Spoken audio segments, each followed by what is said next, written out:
श्री गणेशाय नमः। ओम गम गणपते नमः। संक्षिप्त श्री देवी भागवत। तारकासुर से पीड़ित देवताओं द्वारा भगवती की स्तुति तथा हिमालय के घर देवी का प्राकट्य। हिमालय की प्रार्थना पर देवी का ज्ञानोपदेश प्रारंभ। जन्मेजय ने कहा, मुने, आप पहले यह आप पहले कह चुके हैं कि हिमालय के शिखर पर महान तेज का आविर्भाव हुआ था। इसी प्रसंग को अब मुझे विस्तार के साथ बतलाने की कृपा कीजिए। व्यास जी कहते हैं, राजन, तुम धन्य हो, कृतकृत्य एवं परम भाग्यशाली हो। महात्मा पुरुषों ने तुम्हें श्रेष्ठ शिक्षा प्रदान की है। इसी से भगवती जगदम्बा के प्रति तुम्हारे हृदय में ऐसी निष्कपट भक्ति का प्रादुर्भाव हुआ है। राजन सुनो, प्राचीन प्रसंग बता रहा हूँ। जब सती का शरीर योगाग्नि में भस्म हो गया, तब भगवान शिव देश देशांतरों में घूमते हुए अंत में किसी एक जगह ठहर गए। मन को सब ओर से खींचकर भगवती जगदम्बा का ध्यान करने लगे। उस समय त्रिलोकी के जितने चराचर प्राणी थे, प्राय सभी सौभाग्य से वंचित हो गए। द्वीपों और पर्वतों सहित सारा संसार शक्तिहीन हो गया। सबके हृदय में बहने वाला आनंदमय रस स्तोत्र बिल्कुल सूख गया। सबके मुख पर उदासी छा गई। सभी सुख रूपी समुद्र में डूब गए। रोगों ने सबको धर दबाया। ग्रहों और देवताओं की चाल में कोई समुचित नियम नहीं रहा। राजन, भगवती सती की अनुपस्थिति में देवता और मानव प्राय उच्छृंखल से हो गए। उसी समय तारक नाम से प्रसिद्ध एक महान असुर उत्पन्न हुआ था। त्रिलोकी के अध्यक्ष महाभाग ब्रह्मा जी ने उसे वर दे दिया था कि भगवान शंकर का जो औरस पुत्र होगा, उसी के हाथ तुम्हारी मृत्यु हो सकेगी। फिर तो वह महान असुर देवादिदेव ब्रह्मा द्वारा कल्पित मृत्यु का वर पाकर गरजने और ढींग हाँकने लगा। कारण भगवान शंकर के औरस पुत्र की तो कल्पना ही नहीं थी। इससे व्याकुल होकर संपूर्ण देवता अपने स्थानों से भाग चले। शिव का कोई औरस पुत्र नहीं था। इससे देवता के मन में अपार चिंता हो गई। उन्होंने सोचा, शंकर जी के तो पत्नी ही नहीं है, फिर पुत्र की संभावना कैसे की जाए। ऐसी स्थिति में हम भाग्यहीनों का कार्य किस प्रकार संपन्न होगा। इस प्रकार चिंता से अत्यंत व्याकुल होकर सभी देवता वैकुंठ में गए। एकांत में उन्होंने भगवान विष्णु को अपनी दुख कहानी सुनाई। श्री हरि ने उनको उपाय बताते हुए कहा, तुम सब इतने चिंतातुर क्यों हो रहे हो। भगवती शिवा कामनाओं को पूर्ण करने के लिए साक्षात कल्प वृक्ष है। मणिद्वीप में विराजने वाली वे भगवती भुवनेश्वरी सोई थोड़े हैं। हम लोगों के दोष से ही जगदम्बा ने उपेक्षा कर रखी है। कोई दूसरी कोई बात नहीं। उनका यह कार्य हमें शिक्षा देने के लिए ही समझना चाहिए। जिस प्रकार माता बच्चे को डांट या प्यार करे, परंतु प्रत्येक स्थिति में वह उस पर करुणा ही रखती है, वैसे ही जगदम्बा को भी जानना चाहिए। गुण और दोष के अनुसार उन्हें कार्य तो करना ही पड़ता है। पुत्र से तो पद पद में अपराध होते हैं। एक माता के सिवा जगत में दूसरा कौन है जो इस अपराध को सह सके। अतः सब लोग मन को शांत करके छल कपट से शून्य होकर उन भगवती जगदम्बा की शरण जाओ। देर करना अनुचित है। तुम्हारा कार्य वे अवश्य पूर्ण कर देंगी। राजन, इस प्रकार देवताओं को उपदेश देने के उपरांत भगवान विष्णु देवताओं के साथ वैकुंठ से निकल पड़े। गिरिराज हिमालय पर पहुंचते ही उन्हें देर न लगी। सभी देवताओं ने देवी का भजन और आराधना आरंभ कर दिया। जिन्हें अम्बा यज्ञ की विधि मालूम थी, वे अम्बा यज्ञ करने लगे। राजन, समस्त देवताओं के द्वारा उसी समय तृतीया आदि व्रत का आयोजन बन गया। इन तृतीया आदि व्रतों का स्पष्टीकरण भगवती जगदम्बा हिमालय के प्रति आगे करेंगी। कुछ लोग समाधि लगाकर बैठ गए, कुछ देवताओं ने नाम जप आरंभ कर दिया, कुछ व्यक्ति सुक्त पाठ करने लगे, कुछ लोगों ने मंत्र का जप आरंभ किया, कुछ कृष्णव्रती अंतर्याग के अभ्यासी और न्यास के परायण बन गए, कुछ देवता सावधान होकर माया बीज मंत्र का प्रयोग करके भगवती परमेश्वरी की पूजा करने लगे। जन्मेजय यूं करते कराते बहुत समय बीत गया। तदंतर अपने आप श्रुति द्वारा जन्म जानने योग्य सर्वोत्कृष्ट ज्योति सबके सामने प्रकट हो गई। चैत्र शुक्ल पक्ष की नवमी तिथि थी और शुक्रवार था। चारों वेद मूर्तिमान चारों दिशाओं में उसकी स्तुति करने लगे। चारों वेद मूर्तिमान होकर चारों दिशाओं में उसकी स्तुति करने लगे। उस ज्योति के करोड़ों सूर्यों के समान प्रकाश था। उस ज्योति में करोड़ों सूर्यों के समान प्रकाश था। वह शीतल ऐसी थी मानो करोड़ों चंद्रमा हो। करोड़ों बिजलियों की समान वह ज्योति चमक रही थी। उसका रंग लाल था, न बहुत ऊंची थी और न नीची, मध्यम श्रेणी की थी। आदि और अंत से रहित उस तेज में हाथ एवं उंगलियां भी नहीं थी। स्त्री शरीर अथवा नपुंसक किसी भी रूप का स्पष्ट भान नहीं होता था। राजन, उस तेज के प्रकट होते ही देवताओं की आंखें मूंद गई। फिर धैर्य धारण करके ज्यों ही वे उधर देखने के लिए उद्यत हुए कि तुरंत उन्हें एक परम मनोहर देवी दृष्टि गोचर हुई। उसके सभी अंग अत्यंत सुंदर थे। उसकी कुमार अवस्था थी। यौवन अभी अभी खिल रहा था। विशाल वक्षस्थल था।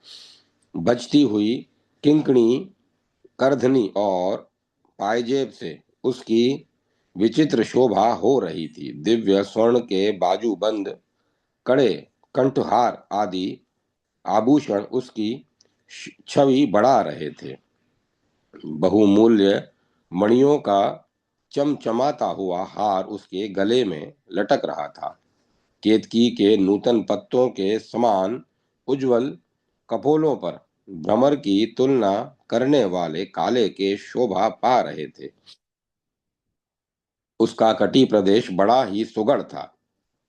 रोमावलियों रोमावलियां शोभा बढ़ा रही थी। कपूर के छोटे छोटे टुकड़ों से युक्त पान के बीड़े उसके मुख में भरे थे।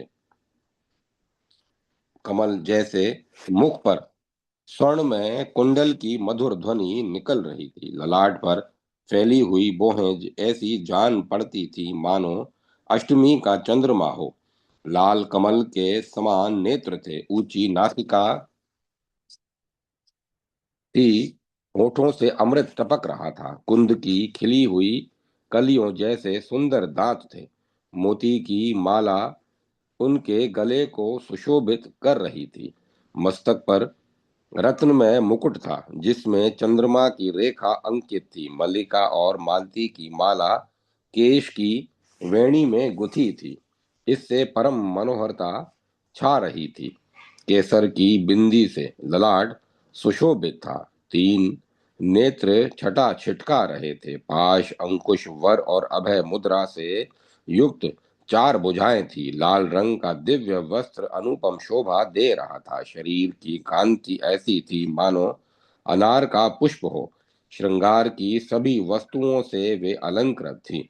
समस्त देवता उन्हें नमस्कार कर रहे थे। वे साधारण स्त्री नहीं थी, किंतु सबकी आशा पूर्ण करने वाली एवं सबको मोहित करने में समर्थ तथा सबको जन्म देने वाली माता जगदम्बा थी। उनका मुख कमल प्रसन्नता से खिला था। वे मुस्कुरा रही थी। ऐसी शुद्ध करुणा की साकार मूर्ति भगवती जगदम्बा के देवताओं ने भली भांति दर्शन किए। फिर वे आदर पूर्वक उन करुणामयी देवी को प्रणाम करने लगे। हर्ष के आंसुओं से उनके कंठ रुक गए थे, अतः वे कुछ भी बोलने में असमर्थ हो गए थे।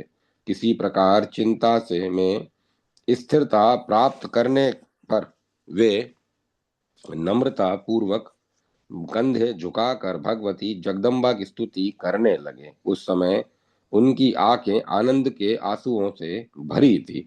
देवताओं ने कहा, देवी को नमस्कार है। महादेवी शिवा को सर्वदा नमस्कार है। प्रकृति एवं भद्रा को प्रणाम है। हम लोग नियम पूर्वक भगवती जगदम्बा को नमस्कार करते हैं। उन अग्नि के से वर्ण वाली, ज्ञान से जगमगाने वाली, दीप्तिमती, कर्म फल प्राप्ति के हेतु सेवन की जाने वाली दुर्गा देवी की हम शरण में है। संसार सागर से तारने वाली तुम्हें नमस्कार है। प्राण रूप देवों ने जिस प्रकाशमान वेखरी वाणी को उत्पन्न किया, उसी को अनेक प्रकार के प्राणी बोलते हैं। वह कामधेनु तुल्य, आनंदायिनी और अंत तथा बल देने वाली वाग्रूपिणी भगवती उत्तम स्तुति से संतुष्ट होकर हमारे समीप पधारे। काल का भी नाश करने वाली, वेदों द्वारा स्तुत हुई विष्णु शक्ति, स्कंद माता, शिव शक्ति, सरस्वती, ब्रह्मा शक्ति, देव माता अदिति और दक्ष कन्या सती, पाप नाशिनी, कल्याणकारिणी भगवती को हम प्रणाम करते हैं। हम महालक्ष्मी को जानते हैं, उन सर्वशक्ति स्वरूपिणी का ही ध्यान करते हैं। वह देवी हमें उस विषय में ज्ञान ध्यान में प्रवृत्त करे। विराट रूप धारण करने वाली देवी को नमस्कार है। सूक्ष्म रूप से विराजने वाली और नमस् सूक्ष्म रूप से विराजने वाली को नमस्कार है। अव्याकृत रूप से शोभा पाने वाली को नमस्कार है। श्री ब्रह्म की मूर्ति धारण करने वाली को नमस्कार है। जिन्हें न जानने के कारण रस्सी में सर्प की भांति इस मिथ्या जगत का भान होता है, और जिनके जानते ही वह भ्रांत बुद्धि नष्ट हो जाती है, उन भगवती भुवनेश्वरी के चरणों में हम मस्तक झुकाते हैं, जो तत्पद की लक्ष्यार्थ है, जिनका रूप एकमात्र चिन्ह में है, जो अखंड आनंद की मूर्तिमान रूप है, तथा वेद के तात्पर्य की जो भूमिका मानी जाती है, उन भगवती भुवनेश्वरी को हम प्रणाम करते हैं, जो पंचकोश से अतिरिक्त है। ऐसे तीनों अवस्थाओं की साक्षिणी है, जिनसे त्वम पद का बारंबार लक्ष्य होता है, तथा जो प्रत्यागात्मक स्वरूपा है। उन भगवती भुवनेश्वरी को हम प्रणाम करते हैं। प्रणव रूपा देवी को नमस्कार है। ह्रीमकार मूर्ति को नमस्कार है। नाना मंत्रमयी को नमस्कार है। करुणामयी देवी तुम्हें बार बार नमस्कार है। इस प्रकार वे देवताओं की स्तुति करने पर मणिद्वीप में विराजने वाली आनंद निमग्न हुई भगवती जगदम्बा मधुर कोकिल सी वाणी में यूं बोली। श्रीदेवी ने कहा, आप सब देवता किस प्रयोजन से यहाँ पधारे हैं, सो बताइए। मैं भक्तों की अभिलाषा पूर्ण करने के लिए कल्प वृक्ष हूँ। वर देना मेरा स्वाभाविक गुण है। मेरे रहते आप भक्ति परायण देवताओं को क्या चिंता है। मैं अपने भक्तों का इस दुख में संसार सागर से उद्धार कर देती हूँ। महाभाग देवताओं, आपको मेरी यह प्रतिज्ञा सत्य समझनी चाहिए। स्नेह से विह्वल होकर भगवती जगदम्बा यूं रुक गई। उनकी वाणी सुनकर देवताओं का मन हर्ष से भर गया। राजन, अब वे निर्भर होकर अब वह निर्भय होकर अपना दुख सुनाने लगे। देवता बोले, परमेश्वरी, त्रिलोकी में कोई भी ऐसी वस्तु नहीं है जो तुम्हें ज्ञात न हो, क्योंकि तुम सर्वज्ञा एवं सर्व साक्षी रूपिणी हो। शिवे तारक नाम वाला महान देवता हमें दिन रात कष्ट पहुंचा रहा है। शंकर के पुत्र द्वारा उसकी मृत्यु होने की बात ब्रह्मा ने निश्चित कर दी है। महेश्वरी, तुमसे छिपा नहीं है कि इस समय शिव विदुर जीवन व्यतीत कर रहे हैं। हम अल्पबुद्धि व्यक्ति तुम जैसी सर्व ज्ञान संपन्ना के समक्ष कह ही क्या सकते हैं। अंबिके, इसीलिए हमारा आना हुआ है। देवी, तुम्हारे चरण कमल में हमारी अविचल भक्ति हो। देह के रक्षार्थ हमारी दूसरी मुख्य प्रार्थना यही है। राजन, देवताओं की बात सुनकर भगवती परमेश्वरी ने कहा, देवताओं, मेरी शक्ति जो गौरी नाम से विख्यात है, हिमालय के घर प्रकट होगी। आप लोग ऐसा प्रयत्न करें कि जिससे भगवान शिव के साथ उसका संबंध हो जाए, वही आप लोगों का कार्य सिद्ध करेंगी। शर्त यह है कि उनके चरण कमल में आदर पूर्वक आपकी भक्ति बनी रहे। हिमालय का भी कर्तव्य है कि भक्ति के साथ मन से मेरी उपासना करे। फिर उसके घर गौरी का जन्म, जो मुझे अत्यंत रुचिकर है, अवश्य होगा। व्यास जी कहते हैं, राजन, हिमालय भी परमेश्वरी के इस अत्यंत कृपापूर्ण वचन सुन रहे थे। वे गदगद कंठ हो रहे थे। उनकी आंखें डबडबा गई थी। देवी के प्रति वे बोले, जगदम्बे, मुझ जड़ पर तुम्हारी कितनी महान कृपा है, जो तुम मुझे एक महान से भी महान व्यक्ति बनाने के प्रयत्न में लगे हो। नहीं तो कहाँ मैं एक जड़ पर्वत और कहाँ तुम सत एवं चिन्मयी भगवती। अनघे सैकड़ों जन्मों के अश्वमेघ यज्ञ तथा ध्यान से संपन्न होकर भी हम तुम्हारा मैं तुम्हारा पिता बन सकूं, यह बिल्कुल असंभव है। यह तो तुम्हारी ही अहेतु की कृपा है। अब जगत में मेरा सुयश फैल जाएगा। लोग कहेंगे, जगदम्बा हिमालय की पुत्री हुई है। अहो मैं बड़े ही अहो ये बड़े ही भाग्यशाली हैं। इन्हें धन्यवाद है, जिनके उदर में करोड़ों ब्रह्मांड विराजमान है। वे ही भगवती जगदम्बा जिसके घर कन्या रूप में प्रकट हुई है, उसकी तुलना जगत में कौन कर सकता है। मेरे पितर भी ऐसे पुण्यात्मा हैं, जिनके वंश में मुझ जैसा पुत्र उत्पन्न हुआ। मैं नहीं जानता कि उनके रहने के लिए कौन सा श्रेष्ठ स्थान बना है। जिस प्रकार तुमने स्नेहपूर्ण कृपा के वश होकर मुझे गौरी के पिता होने का अवसर प्रदान किया, वैसे ही संपूर्ण वेदांत के सिद्धांत भूत उनके स्वरूप का भी वर्णन करो। परमेश्वरी, मुझे भक्ति युक्त योग और स्मृति सम्मत ज्ञान का प्राप्त होना भी तुम्हारी ही कृपा पर निर्भर है।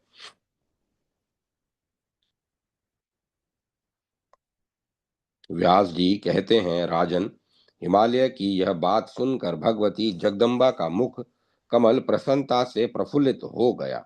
वे श्रुतियों में छिपे हुए रहस्य का प्रतिपादन करने को उद्यत हो गई। श्री देवी बोली, मैं कह रही हूँ, समस्त देवगण मेरी बात सुन लें। इसके श्रवण मात्र से मेरा सारूप्य प्राप्त हो जाएगा। देवराज हिमालय पहले केवल मैं ही थी, दूसरी किसी वस्तु की सत्ता नहीं थी। उस समय मेरा रूप सत्यचित एवं आनंदमय परब्रह्म था। वह रूप अप्रवर्तक्य, अनिर्देश्य, अनुपम्य और अनामय है। उसी रूप से कोई एक शक्ति स्वयं प्रकट हो गई, उसका माया नाम पड़ गया। वह माया न सती थी और न असती। इस सती और असती के भेद से शून्य वह कोई एक विलक्षण ही वस्तु थी। अग्नि में जो प्रकाश और चंद्रमा में जो चंद्रिका है, वह उस मेरी शक्ति का ही अंश है। वह शक्ति को निश्चित रूप से मेरी सहचारी समझना चाहिए। जीवों का जीना और मरना उसी शक्ति के कर्म है। प्रलय के समय कुछ भी भेद नहीं रहा, सब के सब उसी शक्ति में समा गए। फिर अपनी उस शक्ति के सहयोग से मैं बीज रूप में परिणित हुई। वह शक्ति ही उस समय मेरा आधार और आवरण थी, इसीलिए उसका कुछ दोष मुझ में भी आ गया। मेरा बीजात्मक रूप चैतन्य ब्रह्म के सहयोग से निमित्त तथा प्रपंच के परिणाम से साम्य की साम्यायी कारण सामवायी कारण कहलाने लगा। कुछ लोग उस शक्ति को तप कहते हैं तथा दूसरे लोग तम एवं जड़ भी कहा करते हैं। शिव शास्त्र के तत्वदर्शी पुरुषों ने उस शक्ति के विषय में परस्पर परामर्श किया कि इसे ज्ञान माया प्रधान प्रकृति शक्ति अथवा अजा कह सकते हैं। वेदांत के सिद्धांत का चिंतन करने वाले कुछ अन्य महापुरुषों ने कहा है कि वह अविद्या कहलाती है। इस प्रकार वेदों में उसका विविध नामों से वर्णन किया गया। उस शक्ति में जड़ता और ज्ञान नाशकता स्पष्ट होने से उसका अस्थि नाम संगत हो गया। चैतन्य दृश्य नहीं होता, उसमें यदि दृश्यता आ जाए तो उसे जड़ कहते हैं, क्योंकि चैतन्य स्वयं प्रकाश है, वह किसी दूसरे से प्रकाशित नहीं होता। यदि कहें कि प्रकाश ही प्रकाश को प्रकाशित करता है तो ऐसा नहीं कह सकते, क्योंकि इसमें अनवस्था दोष आ जाएगा। कर्म और कर्ता वे ये परस्पर विरोधी धर्म एक में कैसे आ सकते हैं। अतएव मेरा रूप दीपक के समान स्वयं प्रकाश है। पर्वत प्रकाशक दूसरों को व्यक्त करने में उपयोगी होता है, यह समझ लो। अतएव मेरे संवित शरीर की नित्यता स्पष्ट सिद्ध है। यदि दृश्य माने तो जागृत, स्वप्न और सुषुप्ति अवस्था में विविचार दोष आ जाएगा। संवित और विविचार का कहीं एक में ही अनुभव होना बिल्कुल असंभव है। यदि संवित हो अनुभव सिद्ध माने तो यदि संवित को अनुभव सिद्ध माने तो जिस साक्षी से वह अनुभूत होता है, वह साक्षी ही विशिष्ट माना जाएगा और वही संवित अर्थात ज्ञान में शरीर का रूप है। अतएव उत्तम शास्त्र वेता उसे नित्य कहते हैं। दूसरे का प्रेम भाजन होने से उसमें आनंद रूपता भी आ जाती है। पहले मेरा अभाव था सो नहीं पहले मेरा अभाव था सो नहीं मैं तब भी थी। प्रेमी जन मेरे आस्पद थे, अन्य सभी वस्तु मिथ्या है, मैं उनका साथ नहीं देती, यह स्पष्ट है। अतएव मेरे रूप में अपरिच्छिन्नता भी सिद्ध हो जाती है। ज्ञान कभी आत्मा का धर्म नहीं होता, अन्यथा उसमें जड़ता आ सकती है। ज्ञान के किसी एक अंश में जड़ता छिपी है, यह न कभी देखा गया और न देखा जा सकता है। ऐसे ही चिद्धर्म के विषय में भी समझना चाहिए। चिद्धर्म से दूसरा चित्त क्या रहेगा। इससे सिद्ध होता है कि आत्मा ज्ञान रूप, सुख रूप, सत्य, पूर्ण, असंग और द्वैत रहित है। वही आत्मा फिर काम एवं कर्म से संबंध रखने वाली अपनी माया के साथ होकर पूर्व अनुभूत संस्कार, काल, कर्म के विपाक एवं तत्व के अज्ञानवश सृष्टि करने के शरीर धारण कर लेता है। हिमालय, मैंने अपने जिस रूप का परिचय दिया है वह यह रूप अलौकिक, अव्यकृत, अव्यक्त तथा माया शबल भी है। समस्त शास्त्रों में इसे संपूर्ण कारणों का कारण, तत्वों का आदिभूत तथा सच्चिदानंद विग्रह बताया जाता है। कहते हैं कि यह दिव्य रूप संपूर्ण कर्मों का समुदाय, इच्छा पूर्वक ज्ञान का आश्रय, हिरिमकार मंत्र वाच्य तथा आदि तत्व है। मेरे इसी रूप से शब्द तन मात्रक आकाश, स्पर्श तन मात्रक वायु तथा रूप तन मात्रक तेज की क्रमशः उत्पत्ति हुई है। इसके बाद रसात्मक जल उत्पन्न हुआ, फिर गंध वाली पृथ्वी प्रकट हुई। आकाश में केवल एक गुण हुआ, शब्द, स्पर्श और शब्द, ये दो गुण वायु में हुए। विज्ञ पुरुष स्पर्श और रूप इन तीन गुणों से युक्त तेज को बताते हैं। शब्द, स्पर्श, रूप और रस, ये चार गुण जल के कहे गए हैं। शब्द, स्पर्श, रूप, रस और गंध, इन पांच गुणों से युक्त पृथ्वी हुई। इन्हें ही उन्हीं से महतत्व उत्पन्न हुआ, जिसे लिंग कहते हैं। यही आत्मा का सूक्ष्म शरीर है। इसे सर्वात्मक कहते हैं, जिसमें यह जगत बीज रूप से स्थित रहता है तथा जिससे लिंग देह की उत्पत्ति हुई है एवं जिसे पहले कह चुके हैं वह अव्यक्त पर ब्रह्म का कारण शरीर है। तदंतर पंचीकरण मार्ग से पांच स्थूल भूत उत्पन्न हुए।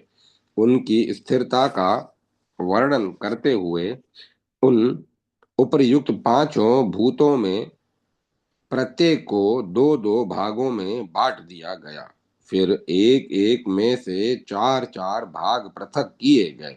सबका एक इतर अंश था ही, उसे जोड़ देने पर वे सभी पांच पांच भाग वाले बन गए। वही कार्य रूप में परिणत होकर विराट देह बन गया। यही परमात्मा का स्थूल देह है। पांचों भूतों के सत्वांश से स्तोत्र, श्रोत आदि पांच ज्ञानेंद्रियां उत्पन्न हुई। राजेंद्र, ये सभी इंद्रियां परस्पर संबंध रही वृत्ति भेद से चार प्रकार वाला एक अंतःकरण उत्पन्न हुआ। जब वह संकल्प विकल्प के उलझन में उलझा रहता है, तब उस अंतःकरण को मन कहते हैं। जिस समय संशय रहित सुनिश्चित वस्तु जानने की योग्यता प्राप्त होती है, तब अंतःकरण बुद्धि कहलाता है।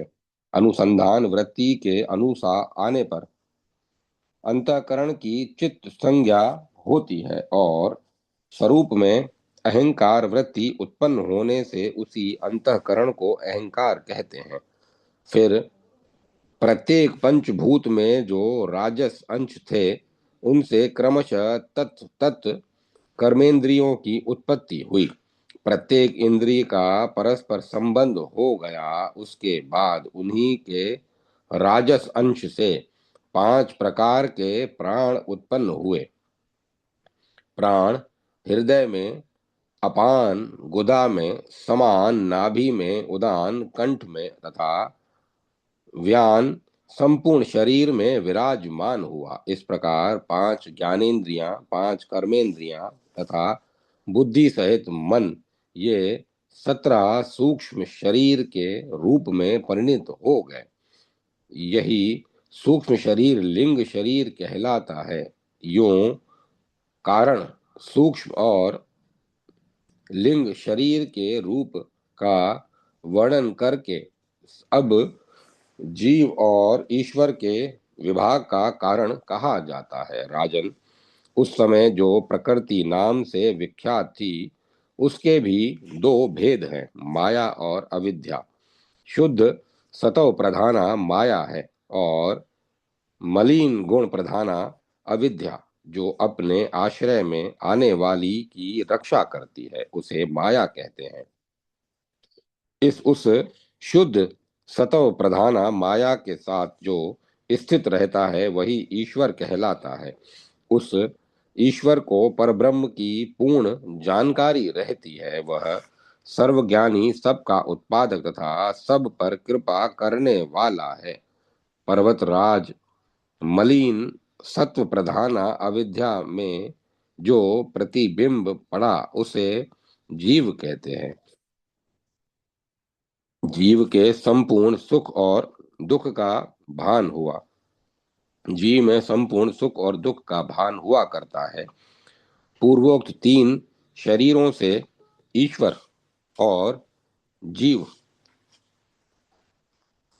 दोनों का संबंध है। ये दोनों तीन नाम के अभिमानी होने से तीन कहलाते हैं।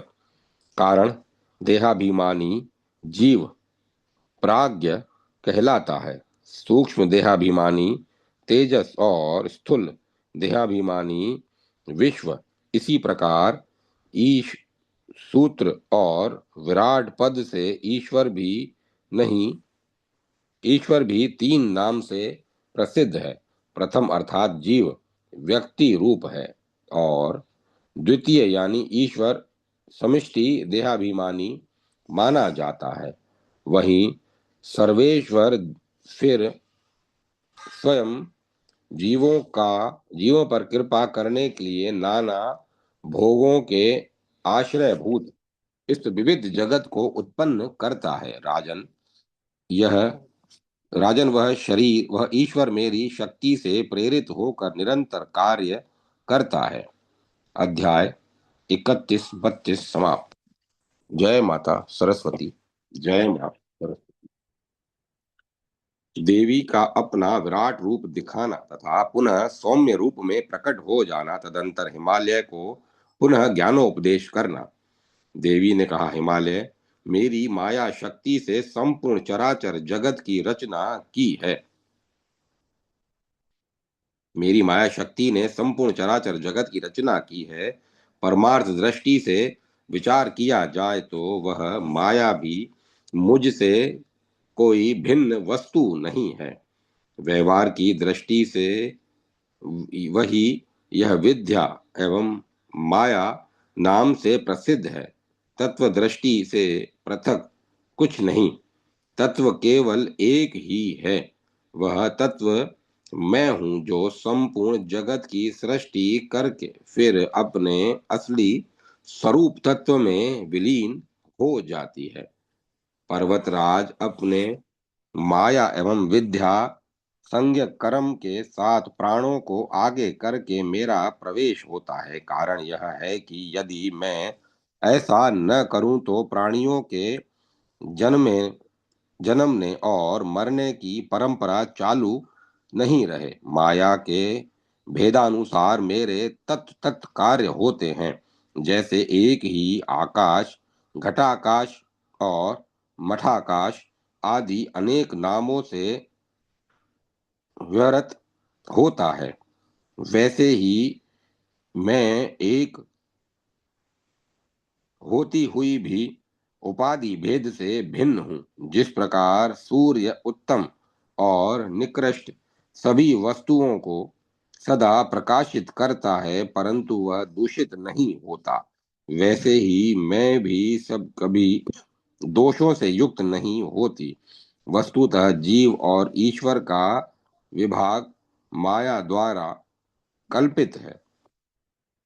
घटाकाश और महाकाश की भांति जीवात्मा एवं परमात्मा के भेद को भी काल्पनिक मानना चाहिए। जैसे माया के प्रभाव से ही जीव अनेक न अनेक है, न कि अपनी स्वतंत्रता से, वैसे ही माया की अधीनता स्वीकार करने वाले ब्रह्मादि शासकों में भी विविधता का भान होता है। देह और इंद्रिय आदि संघात रूपी वासना के भेद को उत्पन्न करने वाली अविद्या जीव के भेद में कारण है।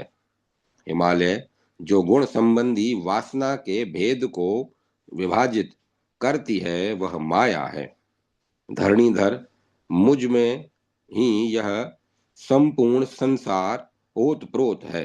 कारण देहाभिमानी ईश्वर मैं हूँ, लिंग देहाभिमानी विष्णु एवं स्थूल देहाभिमानी ब्रह्मा मैं हूँ, विष्णु रुद्र गौरी सरस्वती और लक्ष्मी मेरे रूप है। मैं सूर्य चंद्रमा एवं नक्षत्र गण हूँ, पशु पक्षी चांडाल तस्कर व्याघ्र कुर्म कर्मी क्रूर कर्मी सत्यकर्मी महाजन स्त्री पुरुष और नपुंसक ये सब कुछ मैं ही हूँ। इसमें कोई संशय नहीं है। जो कोई भी वस्तु जहाँ भी देखने एवं सुनने में आती है, चाहे वह भीतर हो या बाहर, उन सब में व्यापक रूप से सदा मैं ही स्थित रहती हूँ। चराचर कोई भी ऐसी वस्तु नहीं है जो मुझसे अलग हो। यदि मुझसे रहित माने तो उसके साथ वंध्या पुत्र का उदाहरण संगत हो सकता है। जिस प्रकार एक ही रस्सी ब्रह्मवश सर्प अथवा माला के रूप में प्रतीत होती है, वस्तुतः वह है एक रस्सी ही। वैसे वैसे ही ईश्वरादि रूप से मेरा केवल भान होता है, इसमें संदेह नहीं करना चाहिए। अधिष्ठान की सत्ता से अतिरिक्त कल्पित वस्तु का भान नहीं होता। अतएव मेरी सत्ता से ही यह चराचर जगत सत्तावान है, अन्यथा यह कुछ नहीं है। हिमालय ने कहा, देवेशी तुम अपने इस सर्वाभिमानी विराट रूप का जैसा वर्णन करती हो, वैसे ही रूप को मैं देखना चाहता हूँ। मुझ पर कृपा हो तो दिखा दो। व्यास जी कहते हैं, राजन, हिमालय के यह बात हिमालय की यह बात सुनकर संपूर्ण देवताओं का हृदय आनंद से भर गया। वे उनके वचन का आदर करते हुए बोले, हम सब भी यही चाहते हैं। तब देवताओं की इच्छा जानकर भक्तों की कामना पूर्ण करने वाली भगवती शिवा ने अपना रूप सबके सामने प्रकट किया। फिर तो महादेवी ने सर्वोत्तम विराट रूप का देवता दर्शन करने लगे। देखा, आकाश देवी का मस्तक था, चंद्रमा और सूर्य नेत्र थे, दिशाएं कान के रूप में परिणित थी, वेदवाणी और वायु प्राण थे, विश्व हृदय था, पृथ्वी जांग थी, पाताल नाभि, ज्योतिष चक्र छाती, महरलोक ग्रीवा और जनलोक मुख था। सत्यलोक से नीचे रहने वाला तपोलोक ललाट था। इंद्र प्रभृति बाह थे, शब्द श्रोत था। विद्वान पुरुषों का कथन है कि अश्वनी कुमार विराट रूपणी भगवती की नासिका थे। गंध घ्राणेन्द्रिय थी। अग्नि मुख था, अग्नि में मुख था। दिन और रात दोनों पलकें थी। ब्रह्मा बुह के स्थान में थे, जल तालु था, रस जीवा बना था। यमराज दाढ़ थे, उन महेश्वरी के दांत स्नेह थे। माया हंसी थी, सृष्टि कटाक्ष थे, लज्जा होठ थी, उस विराट महेश्वरी का निचला होठ लोभ था। अधर्म मार्ग पीठ कहलाता था। जो जगत में सृष्टा कहलाते हैं उन प्रजापति ब्रह्म वे प्रजापति ब्रह्म उस विराट रूप में लिंग थे। समुद्र पेट था, पर्वत हड्डी थे, उन महेश्वरी की नाड़ियां नदी थी। वृक्षों को रोम का रूप प्राप्त था। समुचित रूप से व्याप्त कुमार यौवन और बुढ़ापा ये भगवती महेश्वरी के आयु थे। मेघ सिर के बाल थे। प्रातः और सूर सायं दोनों संध्याएं दो वस्त्र थी। राजन, इस प्रकार इस उस समय भगवती जगदम्बा का मन चंद्रमा था। हरि विवेक शक्ति और रुद्र अंतःकरण थे। अश्व जाति से संबंध रखने वाले जितने प्राणी हैं वे सभी महेश्वरी के कटी भाग थे। अतल से लेकर पाताल तक जितने महान लोग हैं वे जगदम्बा के कमर से नीचे के भाग थे। भगवती जगदम्बा के ऐसे विराट रूप के उन श्रेष्ठ देवताओं ने दर्शन किए। उनके शरीर से हजारों प्रकार की ज्वालाएं निकल रही थी। जीभ से बार बार होंठ चाटते रहना उनका स्वाभाविक गुण था। कटकटाकर शब्द करना और आंखों द्वारा आग बरसाना मानो कभी बंद नहीं होता था। भांति भांति के आयुध उनके हाथों में शोभा पा रहे थे। उनका अत्यंत शूरवीर वेश था। हजार मस्तक, हजार नेत्र और हजार चरणों से वह विराट विग्रह संपन्न था। करोड़ों बिजलियों और सूर्यों के समान उससे प्रतिभा फैल रही थी। अत्यंत भयंकर रूप था, अत्यंत क्रूर आकृति थी। देखते ही हृदय और नेत्र आतंकित हो जाते थे। उस रूप को देखकर संपूर्ण देवता हाहाकार मचाने लगे। उनके हृदय कांप उठे। उन्हें घोर मूर्छा आ गई। स्मरण भी न रहा कि यह भगवती जगदम्बा है। उस समय उन महाविभू के चारों ओर जो वेद विराजमान थे उन्होंने मूर्छित देवताओं को चेतना प्रदान की। जब देवता चेत में आ गए तब उन्होंने धैर्य धारण करके श्रेष्ठ श्रुतियों को याद किया और आंसुओं से भरी हुई गदगद वाणी में स्तुति करने के लिए प्रस्तुत हो गए। उस समय उनके नेत्रों में जल भरा था और कंठ रुका जाता था। देवता बोले, माता, हम तुम्हारी दीन संतान हैं, अपराध क्षमा करके हमारी रक्षा करो। देवेशी, हम तुम्हारे रूप को देखकर डर गए हैं। हम जैसे मंदबुद्धि देवताओं द्वारा तुम्हारी कौन सी स्तुति संपन्न हो सकती है। तुम्हारा पराक्रम कितना है और कैसा है इसे वह स्वयं भी नहीं जानता। तब वह पराक्रम हम आधुनिक देवताओं के जानने का विषय कैसे हो सकता है। भूमंडल पर शासन करने वाली प्रणव रूप से सुशोभित समस्त वेदांतों से संसिद्ध तथा हिमकार रूप को धारण करने वाली भगवती भुवनेश्वरी तुम्हें बार बार नमस्कार है। जो अग्नि की उद्गम स्थान है, जिनसे सूर्य एवं चंद्रमा उत्पन्न हुए हैं तथा औषधियों की उत्पत्ति हुई है, उन सर्वस्वरूपिणी भगवती को प्रणाम है। प्राण, अपान, व्रीहि, यव, तप, श्रद्धा, सत्य, ब्रह्मचर्य और विधि ये जिनसे उत्पन्न हुए हैं उन भगवती को बार बार नमस्कार है। सात सिर वाले प्राण, सात समिधाएं, सात हवन तथा सात लोक, इनका जहां से उत्थान होता है, उन सर्वस्वरूपिणी भगवती के लिए बार बार नमस्कार है। जिनसे समुद्र, पर्वत, औषध और संपूर्ण रस उत्पन्न होते हैं, उन भगवती को बार बार नमस्कार है।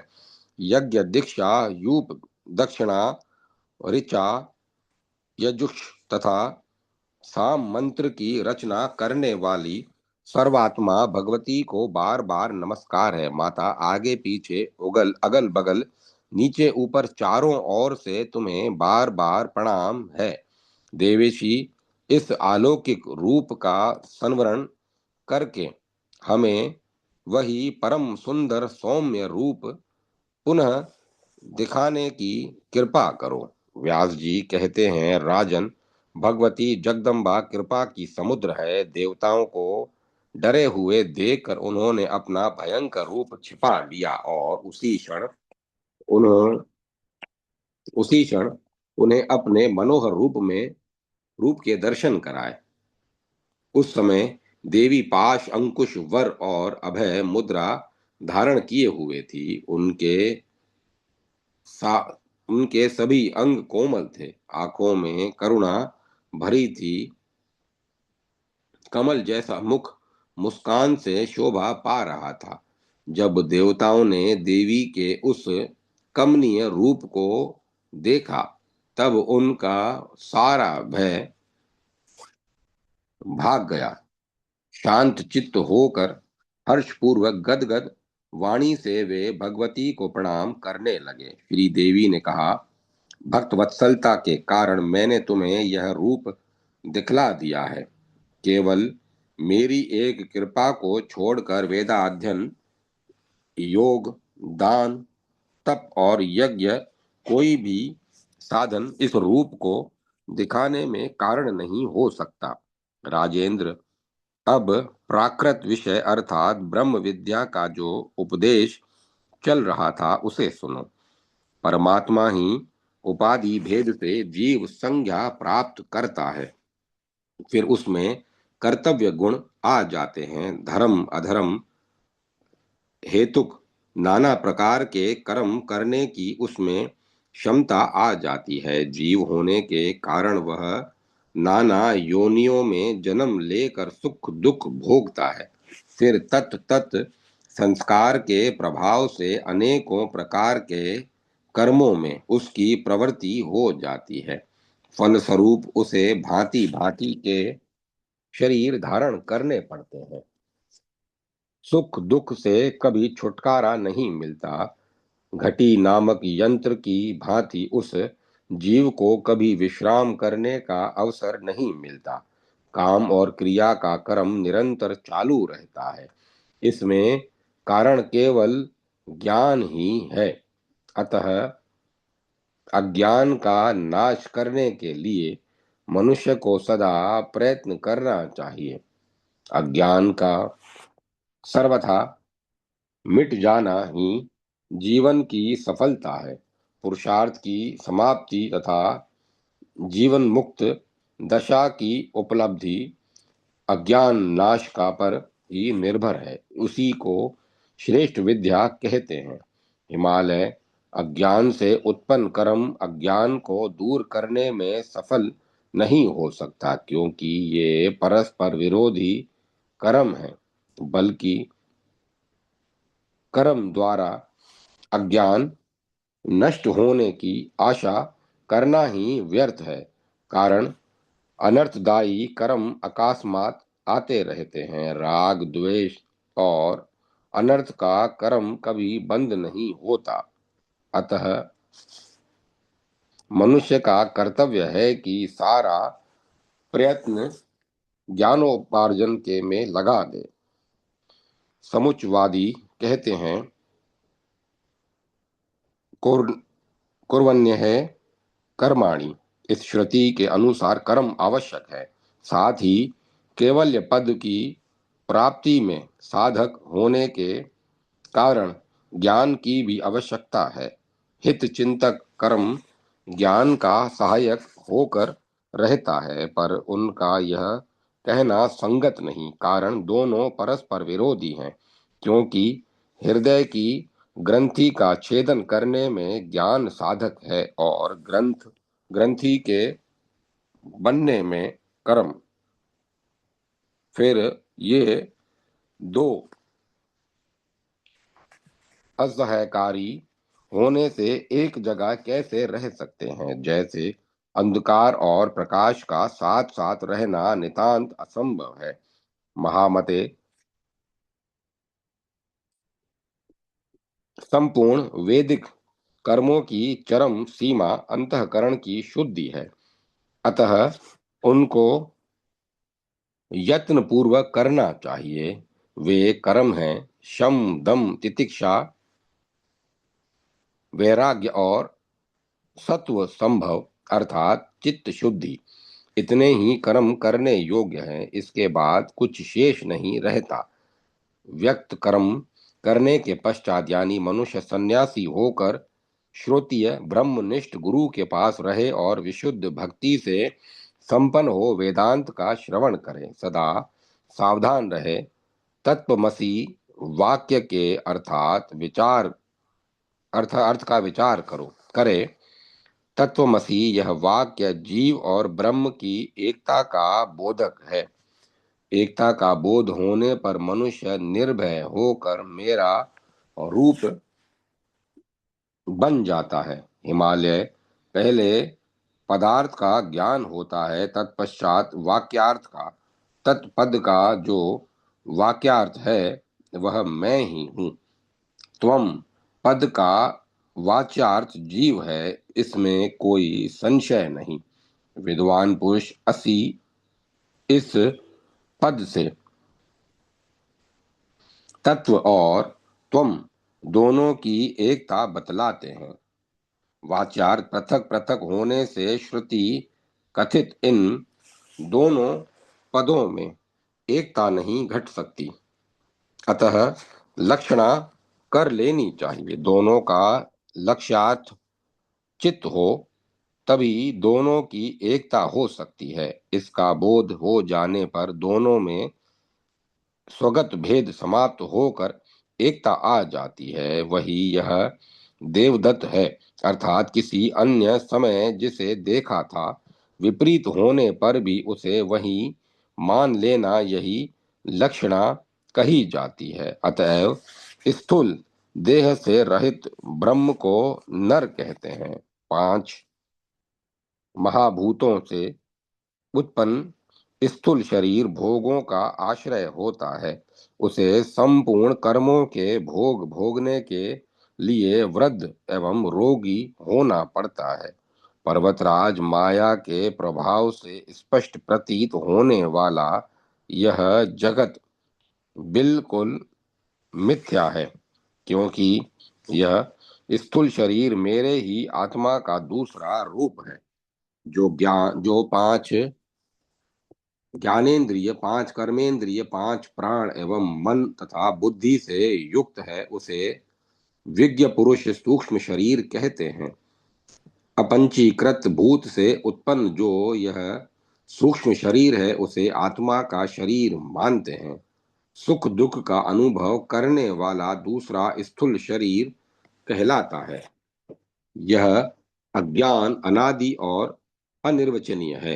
पर्वतराज आत्मा के इस कारण शरीर को तीसरा शरीर कहते हैं। जिस समय सूक्ष्म, स्थूल और कारण ये 3 उपाधियां समाप्त हो जाती हैं, उस समय केवल परमात्मा ही रह जाता है। पंचकोश का परित्याग करने पर ब्रह्मपुच्छ की उपलब्धि होती है। ब्रह्मपुच्छ मेरे इस उस रूप को कहते हैं जिसका परिचय देते समय श्रुतियां नेति नेति कहकर रह जाती हैं। यह आत्मा किसी काल में न तो जन्मता और न मरता ही है। यह होकर फिर कभी हुआ भी नहीं, क्योंकि यह अजन्मा, नित्य, सनातन और पुरातन है। शरीर के मारे जाने पर भी यह नहीं मारा जाता। जो आत्मा को मारने वाला अथवा मरा हुआ मानता है, वे दोनों ही नहीं जानते, क्योंकि यह न किसी को मारता है और न मरता है। यह आत्मा अगुण से भी अणु और महान से भी महान है। प्राणों की बुद्धि में यह रहता है। संकल्प विकल्प से रहित पुरुष परमेश्वर की कृपा से उसकी महिमा दिख जा देख पाते हैं, फिर उनका शोक समाप्त हो जाता है। हिमालय आत्मा की रथी समझना चाहिए। शरीर ही रथ है, बुद्धि को सारथी समझो। मन ही लगाम है, इंद्रियां घोड़े हैं। इंद्रिय और मन के साथ होकर इस रथ का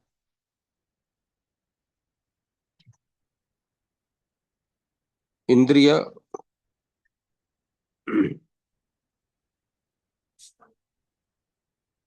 इस रथ का उपभोक्ता आत्मा इंद्रियों के विषय में विचरता है, ऐसा विद्वान पुरुष कहते हैं।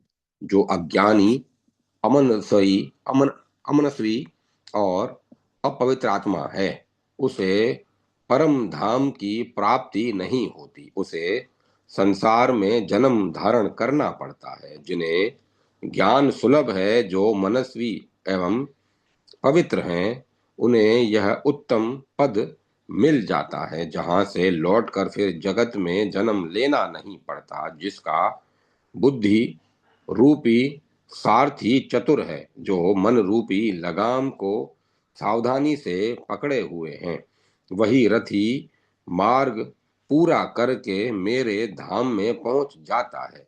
यह विवेचन को सुन और जानकर स्वयं अपने आप को निश्चित रूप से पहचान ले, फिर सावधानी के साथ एक आसन पर बैठकर आत्मा का चिंतन करे। राजन, पहले योग का अभ्यास करके अक्षरत्रय मंत्र का चिंतन करना चाहिए।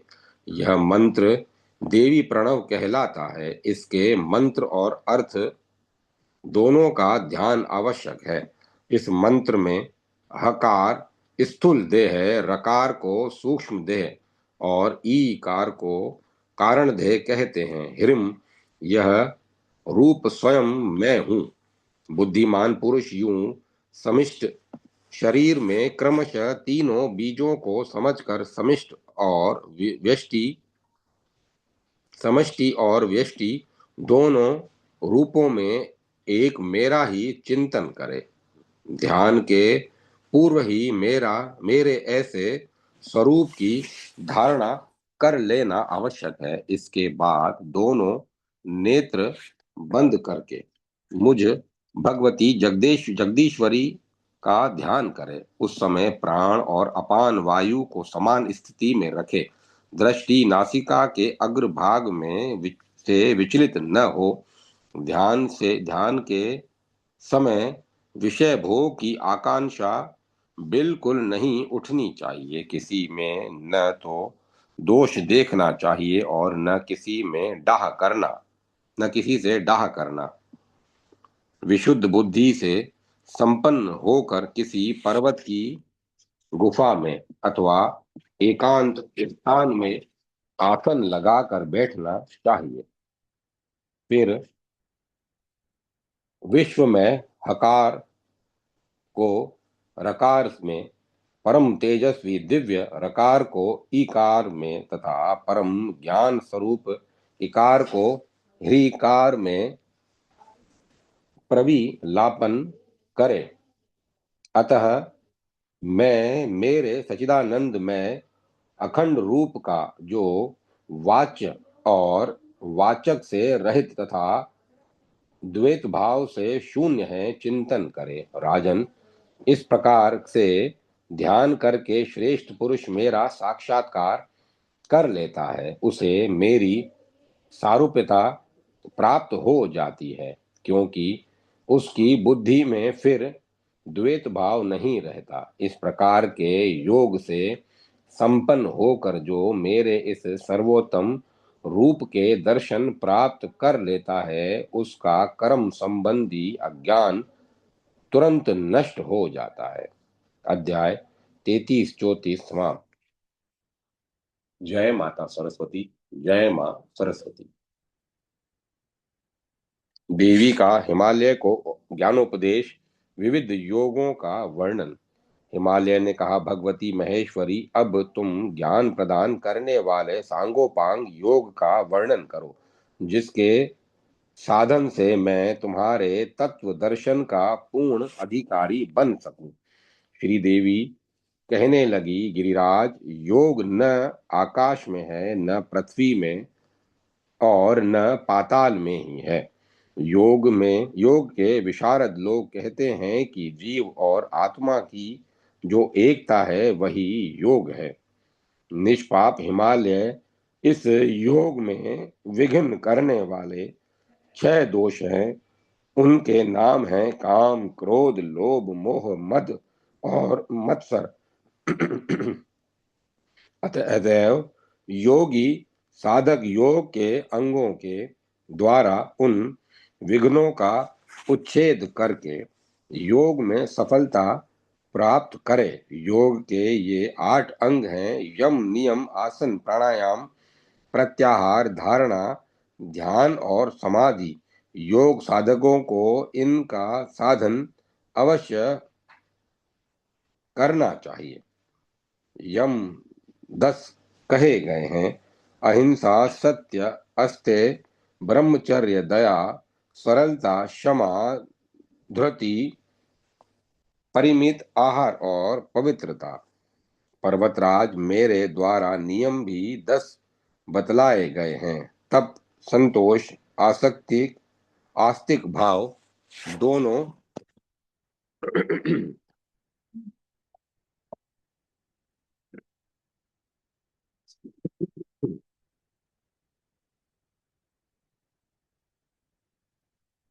यम 10 कहे गए हैं: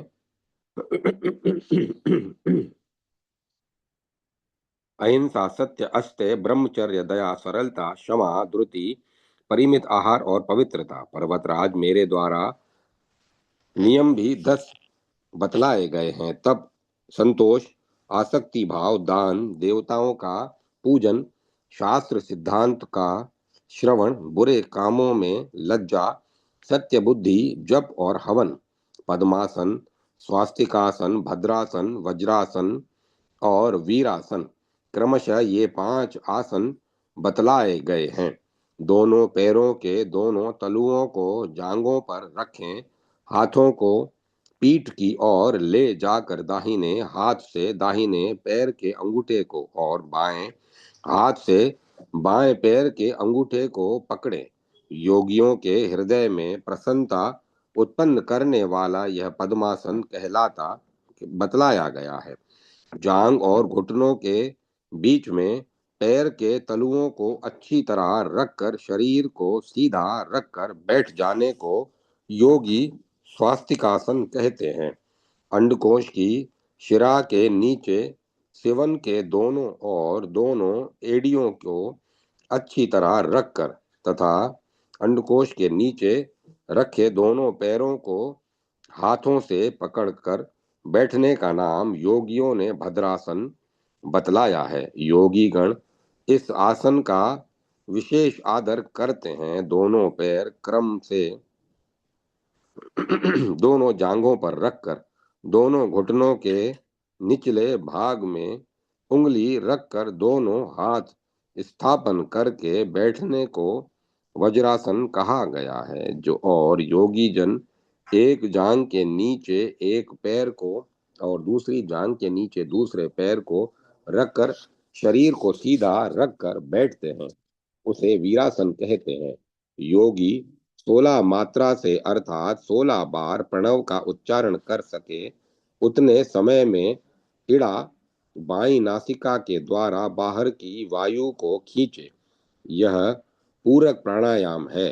फिर इस पूरित वायु को 64 बार प्रणव का उच्चारण करने में जितना समय लगे उतने समय तक सुषुम्ना के रोके सुषुम्ना में रोके रखे। इसे कुंभक प्राणायाम कहते हैं। तदंतर 32 बार प्रणव के उच्चारण में जितना समय लगे उतने समय में धीरे धीरे पिंगला दक्षिण नासिका के द्वारा उसको बाहर निकाले। इसे रेचक प्राणायाम कहा जाता है। योग शास्त्र के जानकार पुरुष उसका इसको प्राणायाम कहते हैं। इस प्रकार पुनः पुनः बाहर की वायु को लेकर पूरक, कुंभक और रेचक प्राणायाम का अभ्यास करे और क्रमशः मात्रा प्रणव के उच्चारण का समय बढ़ाता रहे। इस प्रकार का प्राणायाम पहले 12 बार, तदंतर 16 बार और फिर क्रमशः और भी अधिक बार करे। प्राणायाम दो प्रकार के होते हैं, सगर्भ और विगर्भ। जो इष्ट के जप ध्यान आदि से युक्त होता है उसे ज्ञानी जन सगर्भ कहते हैं और जप ध्यान आदि से रहित प्राणायाम को विगर्भ जानना चाहिए। इस प्रकार प्राणायाम का अभ्यास करते समय शरीर में पसीना आ जाए तो उसे अधम कंप उत्पन्न होने पर उसे मध्यम और भूमि त्याग पृथ्वी से ऊपर उठ जाने को उत्तम प्राणायाम कहते हैं। जब तक उत्तम प्राणायाम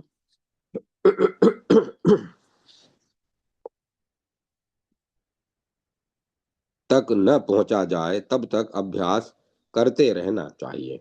इंद्रियां स्वच्छंद रूप से अपने विषयों में विचरती रहती हैं। उनको बलपूर्वक विषयों से हटाने का नाम प्रत्याहार है।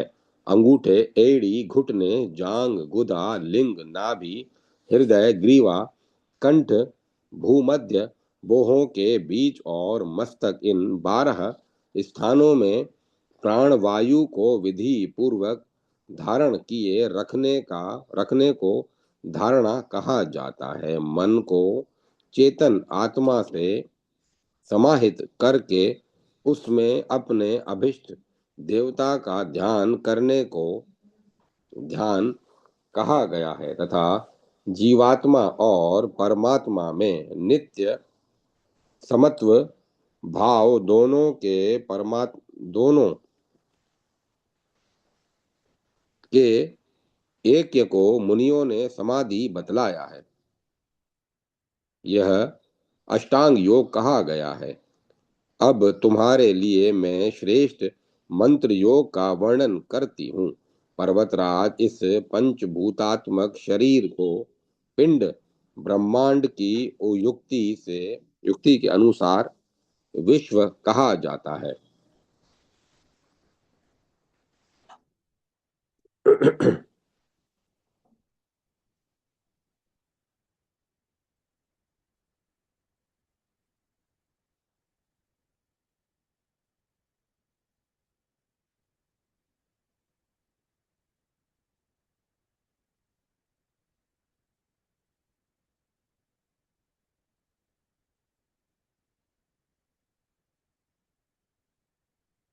पर्वतराज, इस पंचभूतात्मक शरीर को पिंड ब्रह्मांड की युक्ति के अनुसार विश्व कहा जाता है।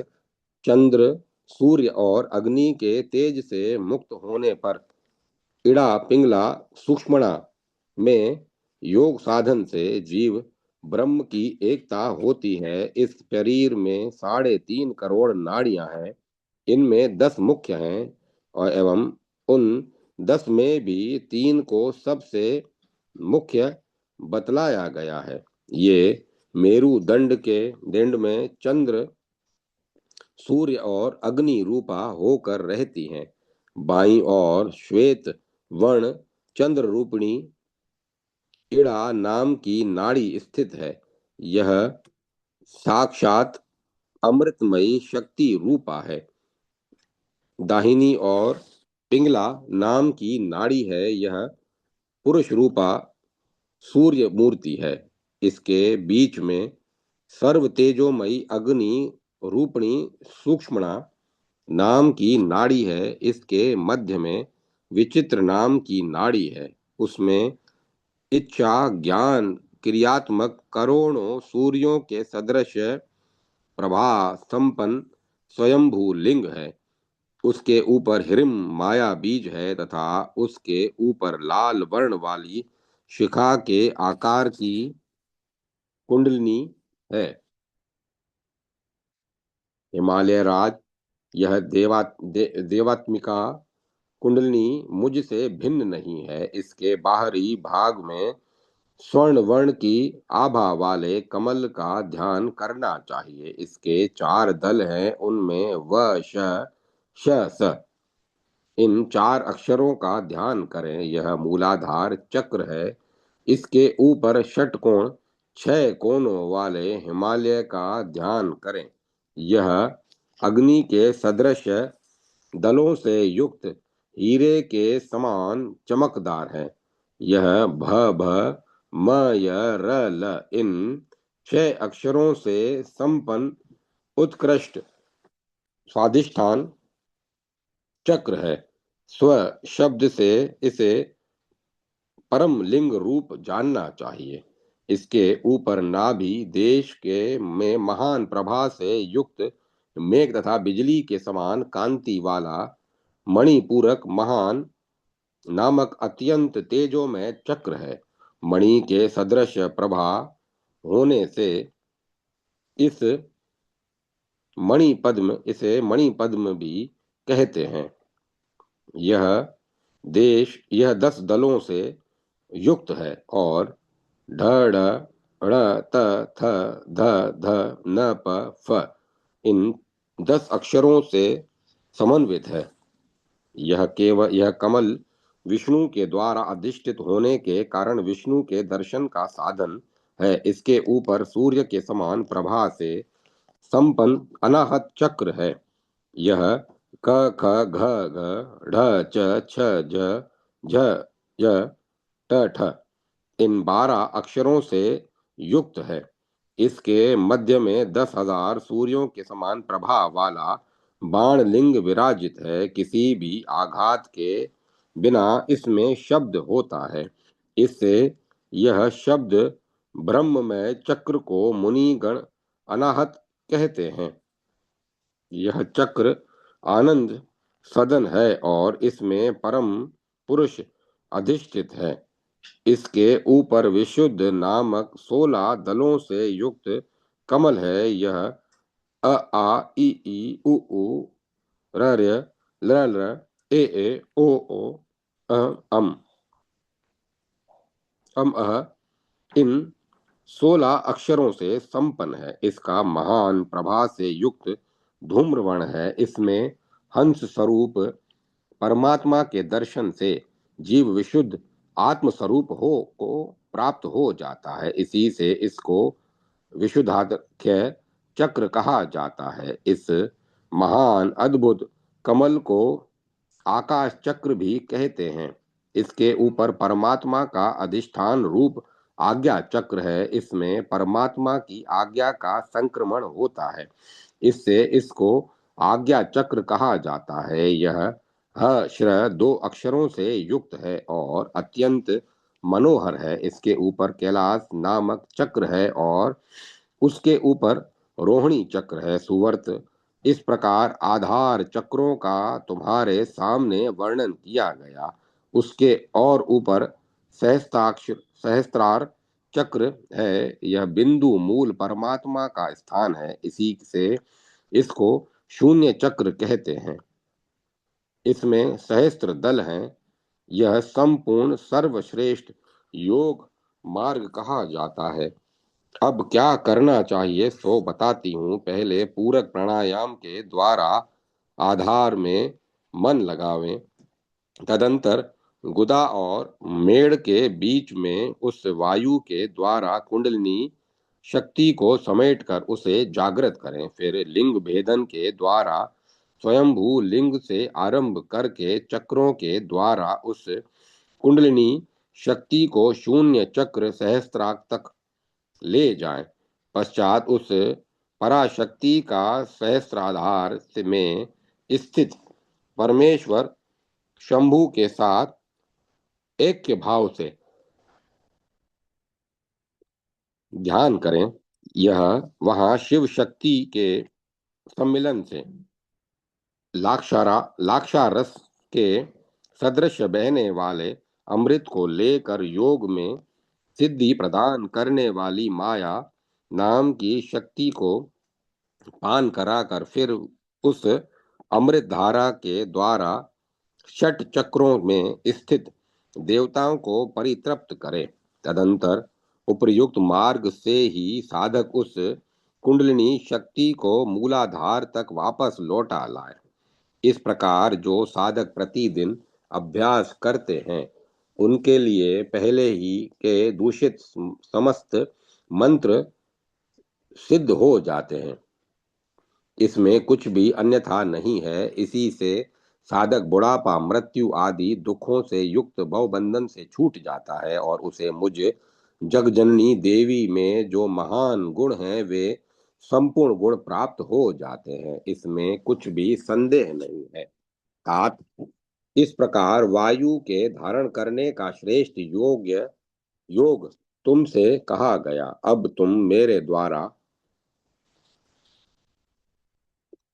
सावधानी के साथ चित्त धारणा नामक योग सुनो। दिशा काल और देश आदि के द्वारा अपरिछिन्न मेरे देवी स्वरूप में चित्त स्थिर करके तन्मय हो जाने पर तुम शीघ्र जीव ब्रह्म के प्राप्त ज्ञान एकत्व का ज्ञान प्राप्त हो जाता है।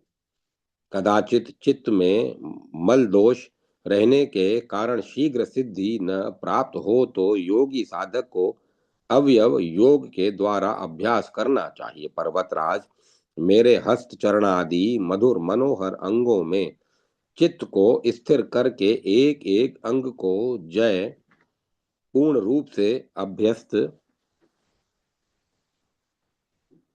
करता हुआ फिर विशुद्ध चित्त से मेरे समग्र रूप में मन को स्थिर करे। मेरे समस्त स्वरूप का ध्यान करे। हिमालय जब तक मेरे स्वरूप में मन का लय न हो जाए तब तक इष्ट मंत्र का जप और हवन आदि करता रहे।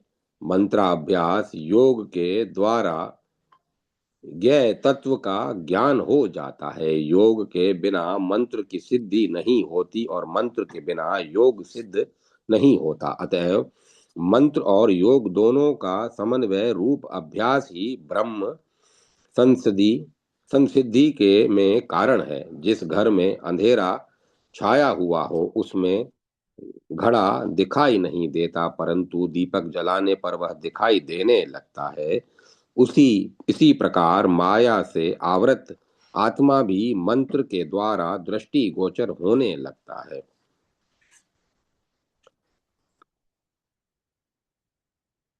पर्वतराज, इस प्रकार मैंने समस्त अंगों के सहित सारी योग की विधि तुम्हें बतला दी है, पर यह विद्या अनुभवी गुरु के उपदेश से ही जानी जा सकती है। करोड़ों शास्त्रों के द्वारा इसकी उपलब्धि नहीं हो सकती।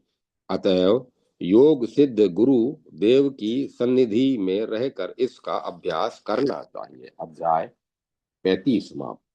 जय माता सरस्वती। जय मां सरस्वती। ओम नमः शिवाय। ओम नमो भगवते वासुदेवाय। ओम एम ह्रीम क्लीम चामुंडाय विच्चे।